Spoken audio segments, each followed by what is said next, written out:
I've listened very carefully to what has been said in this chamber and out of it. That while there is broad support for many of the key aspects of the deal, and with that painfully obvious lack of support, May called off tomorrow's crucial parliamentary Brexit vote, saying she'd only lose. We will therefore defer the vote scheduled for tomorrow. May cited the deep divisions over how to handle the Northern Ireland border issue as her reason, but that's really only part of it. Brexit hardliners hate the deal she put together, accusing her of negotiating little more than continued EU membership with fewer benefits. May's decision today has only amplified the exasperation over all of this.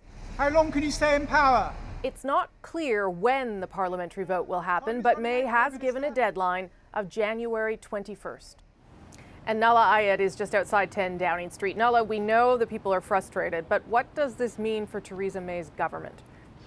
Well, for the moment, the government survives, at least in the short term. And obviously that was part of the calculation today. And certainly it's one of the few things that the Conservatives agree on at the moment, which is the need to prevent the Labour Party from forming the next government.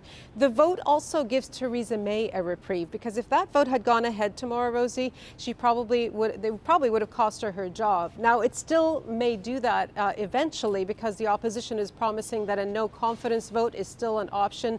But for the moment, nearly 3 years after that Brexit vote, she gets another crack at this. She didn't give a date for the next parliamentary vote, but if she pushes it close enough to the deadline, she may be able to persuade yet more MPs to vote for it after all, out of fear of the unknown. And what about the divorce itself? What does it mean for Brexit? Well, it depends what she's able to get out of the European Union, and it seems that there's not much flexibility there. The president of the European Council, Donald Tusk, tweeted today that while they're ready to help the UK ratify the deal, they're not interested in renegotiating it. So we need to see what exactly that looks like. If enough change or tweaking happens to get a new deal or an amended deal through the House of Commons, then Brexit proceeds as planned. If not, then really we're back to the ambiguity that we had earlier today before the vote was delayed. And that means that all those options that we've been talking about for weeks now are back at play. And that includes a no-deal Brexit, another referendum, or possibly a general election. Rosie. All right, Nala Ayed in London tonight. Thank you.